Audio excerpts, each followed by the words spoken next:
Hello everyone, मेरा नाम रवि कुमार है। आप सभी का स्वागत है अपना कॉलेज वाला में। आज हम बेसिकली बात करें कि अब डब्ल्यूबीजेई का लास्ट 2 मंथ बच गया है। तो लास्ट 2 मंथ में हम लोग को क्या क्या टारगेट लेके चलना है और कैसे अपने आप को फॉरवर्ड करना है to the examination, to the to the till date of the final examination of WBJEE 2024। So किस किस पॉइंट पर हाईलाइट करना है ड्यूरिंग द प्रिपरेशन में। इधर आप वो मॉक पेपर लगा रहे हो, रिवीजन कर रहे हो, स्टडी कर रहे हो, तो क्या क्या चीज को टारगेट करना। अगर आपने अभी काफी कुछ मिस कर दिया तो एक प्रॉपर शेड्यूल बनाए, प्लान बनाए, उसके अनुसार 2 मंथ का टारगेट फॉलो करें। मैंने first video already syllabus related डाल दिया है, क्या क्या करना है। उसके बाद मैं ये डाल रहा हूँ कि वो प्लान क्या होना चाहिए जो आप वो 2 मंथ में उस सारे सिलेबस को एग्जीक्यूट करेंगे to get the maximum score in your examination report WBJEE पे। तो चलिए मैं बताता हूँ कि क्या क्या प्रोसीड्यूर होना चाहिए। हम जैसे कि है इसका नाम देते हैं शेड्यूल। शेड्यूल क्या क्या होना चाहिए आपका। शेड्यूल 2 मंथ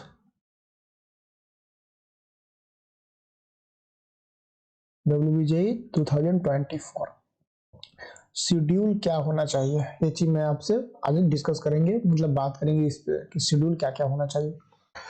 तो सबसे पहले क्या कीजिए कि खुद का एक असेसमेंट कीजिए। असेसमेंट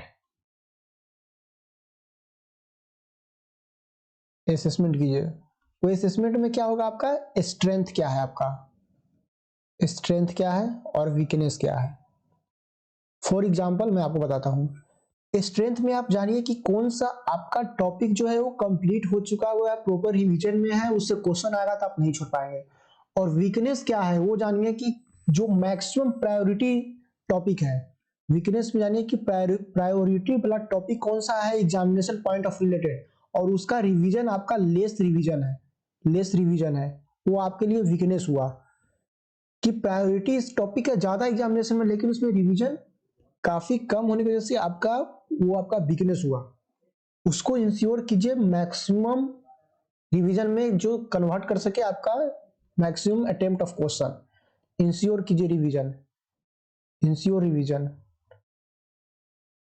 कीजिए इसका रिवीजन, मैक्सिमम रिवीजन जो वीकनेस वाला टॉपिक है। तो समझिए मैं क्या बोला कि उस पॉइंट को प्रायोरिटाइज कीजिए जो मैक्सिमम चांस है एग्जामिनेशन हॉल में, वो आपको डिफाइन कहां से होगा, प्रीवियस ईयर क्वेश्चन बैंक से। प्रीवियस ईयर क्वेश्चन बैंक से, राइट। तो प्रीवियस ईयर क्वेश्चन बैंक से हुआ। तो ये आपका एक असेसमेंट कीजिए, खुद का सेल्फ इवैल्यूएशन कीजिए। ये होना चाहिए at least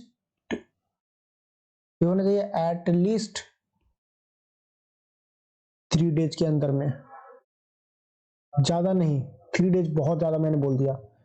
1 day math, 1 day physics, 1 day math, 1 day physics, 1 day chemistry. समझे। तो ये आपका असेसमेंट, खुद का एक सेल्फ असेसमेंट होना चाहिए कि क्या स्ट्रेंथ है क्या वीकनेस। अगर जो स्ट्रेंथ है उसको अभी नेग्लेक्ट कीजिए, स्टार्टिंग 1 मंथ नेग्लेक्ट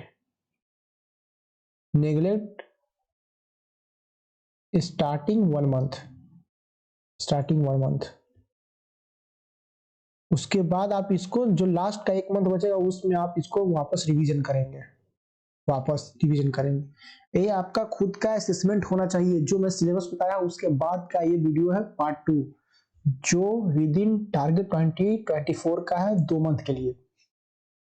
समझे। तो एक असेसमेंट खुद का होना चाहिए। उसके बाद आप क्या कीजिए कि एक शेड्यूल बनाइए जिसको बोलेंगे स्टडी प्लान होना चाहिए, खुद का सेल्फ स्टडी प्लान, जिसमें आप ब्रेक डाउन करेंगे सिलेबस को। ब्रेक डाउन सिलेबस को, पोर्शन को करेंगे। सिलेबस पोर्शन फॉर एग्जाम्पल अगर बात करें, अगर फिजिक्स में आप इलेक्ट्रिसिटी पढ़ रहे हैं तो इलेक्ट्रिसिटी का विच टॉपिक को मार्क कीजिए कि कौन सा टॉपिक जो है वो आपका मैक्सिमम चांस है आने का, उस टॉपिक को पढ़िए, बाकी पूरा इलेक्ट्रिक पेपर को छोड़ दीजिए। सिंपल, उस टॉपिक को हाईलाइट करिए, तभी आप जाकर 2 मंथ में मैक्सिमम टॉपिक को कवर कर सकते हैं। ये आपका हुआ स्टडी प्लान, क्योंकि आप उसको ब्रेक डाउन कीजिए। इसी तरह फिजिक्स में मैंने बताया मैथ में होना चाहिए सेम इसी तरह, केमिस्ट्री में होना चाहिए सेम इसी तरह। पूरा होल चैप्टर जो है, whole chapter not relevant for any examination, whole chapter not relevant, पूरा कोई भी रेलिवेंट नहीं है होल चैप्टर, कोई भी किसी भी सब्जेक्ट में होल चैप्टर रेलिवेंट नहीं होता है। सो प्रिपेयर उसके अनुसार ही, समझे, उसके अनुसार प्रिपेयर करें। तो समझ गए, स्टडी प्लान का मतलब ब्रेक डाउन सिलेबस को, पोर्शन को ब्रेक डाउन करना है और चैप्टर के अंदर में भी टॉपिक पे जाना है, उस टॉपिक को भी डिटेल में सिर्फ पढ़ना है, बाकी रेस्ट चैप्टर को छोड़ देना है। ये टॉपिक आपको कहां से डिसाइड होगा, तो यहां भी हम बोलेंगे PYQ, प्रीवियस ईयर क्वेश्चन से ही, समझे। तो ये सब चीज को आप नोट डाउन करें। आप जैसे मैं बता रहा हूँ उस फॉर्मेट में नोट डाउन कर ले, या ब्रेक डाउन के अपने लैंग्वेज में नोट डाउन कर ले कि क्या क्या आपको इसमें से एक्सट्रैक्ट करना है। मैं जो बता रहा हूँ उसको पूरा मत नोट डाउन करें, कभी भी कोई भी ट्यूटर का कोई भी चीज फॉलो मत करें, उसका उसमें से क्रक्स निकाले कि आपको क्या उसमें से रेलिवेंट है क्या नहीं रेलिवेंट है, तो बस रेलिवेंट चीज को निकाले, बाकी नेग्लेक्ट करें।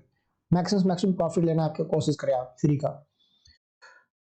उसके बाद मैंने आपको बताया कि तीसरा अगर हम देखें तो तीसरा कुछ ज्यादा रेलिवेंट नहीं, लेकिन तीसरा मैं बताता हूँ, ये चीज दिखाना जरूरी है। जो मैंने बोला कि वीक पॉइंट को रिवीजन करें, वीक पॉइंट जो है इसको रिवीजन करें। वीक पॉइंट को अगर रिवीजन करेंगे तो इससे क्या होगा, प्रॉफिट इसका ज्यादा है, क्योंकि आपको पता ही है हाई रेटेड टॉपिक है, मतलब 5 स्टार है।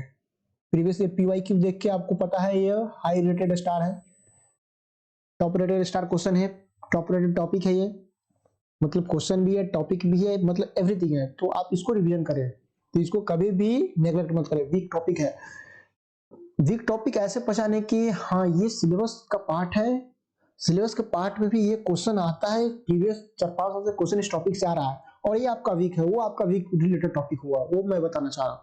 ऐसे पूरा होल सिलेबस को मत देखें कि मेरा होल सिलेबस ही बुक है वीक है, नहीं, जो उस पेपर में आ रहा है और उसमें स्ट्रॉन्ग पॉइंट है उसको नोट करें, अभी जो वीक है उसको पकड़े, जो आने का चांस है वो चीज समझे। फिर उसके बाद देखें तो नेक्स्ट स्लाइड में फोर्थ में मॉक पेपर को लगाया, क्योंकि मॉक पेपर ही आपका इंश्योर करेगा। अब मॉक पेपर लगाएंगे कैसे मैं बताता हूँ, एक सेकेंड। पेंसिल आज सही से काम वर्क कर नहीं रहा है, जिस वजह से काफी राइटिंग डिफिकल्ट हो रहा है। For example mock paper,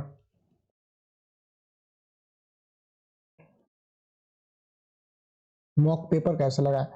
for example आज आप एक टॉपिक पढ़े, टॉपिक कवर किया, टुडे टुडे आप एक टॉपिक कवर किए, इस टॉपिक का PYQ लगा ले, लग ले। PYQ जब लग गया, आपके पास कोई अदर सैंपल पेपर है तो उस सैंपल पेपर से उस टॉपिक का सैंपल पेपर क्वेश्चन सॉल्व कर ले। ऐसे ही करते करते जब आपका एक चैप्टर का कुछ टॉपिक कंप्लीट हो जाए, मतलब 10 टॉपिक कंप्लीट हो गया एक चैप्टर का, मान चलिए फिजिक्स, इसको मान लेते हैं ये फिजिक्स हो गया, फिजिक्स का ये इलेक्ट्रिसिटी चैप्टर हो गया, इलेक्ट्रिसिटी चैप्टर हो गया, ये 10 टॉपिक कंप्लीट हो, तब लास्ट में जाके एक बार मॉक लगा दे, चैप्टर वाइज का मॉक हो जाएगा, ये चैप्टर वाइज,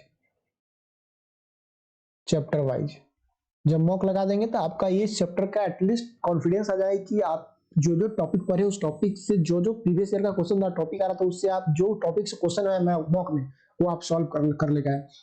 और इससे ये भी पता चलेगा कि आपका इस मॉक में जो टॉपिक से क्वेश्चन, रेस्ट टॉपिक से जो क्वेश्चन है, रेस्ट टॉपिक से जो क्वेश्चन है जो सॉल्व नहीं हुआ है, नॉट सॉल्व, वो आपको पता चल जाए कि ये अभी रिमेनिंग है, रिवीजन, रिमेनिंग रिवीजन है, ये रिवीजन करना बाकी है, रिमेनिंग रिवीजन है।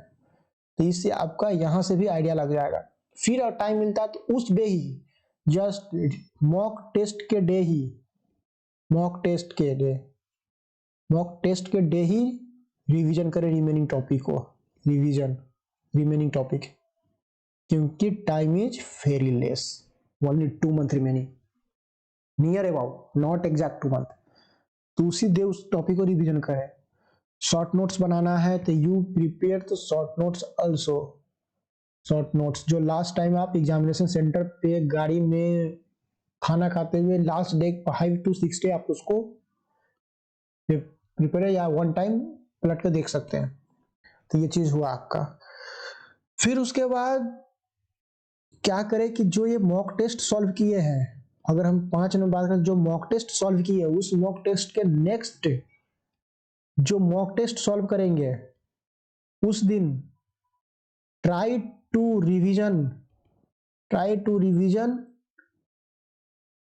उस दिन जो नेक्स्ट जो टेस्ट मॉक सॉल्व करेंगे, टेस्ट मॉक जो नेक्स्ट सॉल्व करेंगे उसी दिन try to revision previous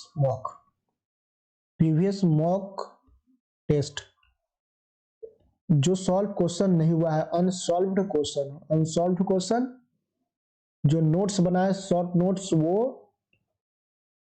notes वो और उस डे का मॉक टेस्ट मॉक, समझे। तो ये सब आपको बहुत, एक बंगाली में एक कहावत है हावी जावी, मतलब आपको बहुत स्पीड में बहुत ग्रैप्स के अनुसार पकड़ना होगा।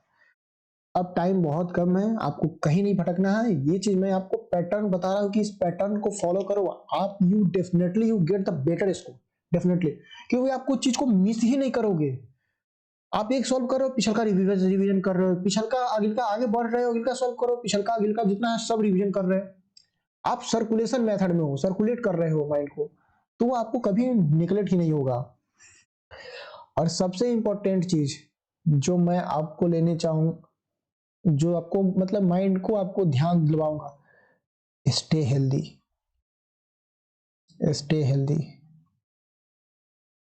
आप हेल्थ को बहुत अच्छे से मेंटेन करें। हेल्थी है जो आपका ये 5 पॉइंट जो है 5P, 5 पॉइंट को कवर कराएगा। 5P जो मैंने 5 पॉइंट लिख के बताया। सो हेल्दी माइंड वो रखे, हेल्दी कैसे होगा? फैमिली टॉक ऑलवेज करें, फैमिली से बात, फ्रेंड से बात करें, थोड़ा समय खुद को दे, खुद को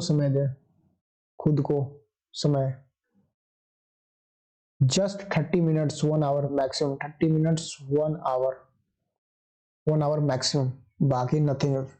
ये आप एज ए सोसाइटी में घुल के रहेंगे, आपका माइंड फ्री होगा, आप इजिली कर ले जाएंगे। तो ये 2 मंथ का है हार्ड कोर शेड्यूल है। So please prepare accordingly. इसमें आपको निकाले, आप ग्रैप्स करें कि जो मैंने बताया इसमें से आपको क्या काम देगा, वहां से आप फिल्टर आउट करें और उसको फॉलो करें, समझे। ये चीज आप ध्यान में रखें। चलिए, तो नेक्स्ट आपका सिलेबस मैंने बता दिया है 2 मंथ का, क्या कैसे किस किस टॉपिक को कवर करना है, फिर शेड्यूल बता दिया किस किस टॉपिक को कैसे कैसे शेड्यूल में कैसे सेग्रीगेट करना है, कैसे कवर करना है।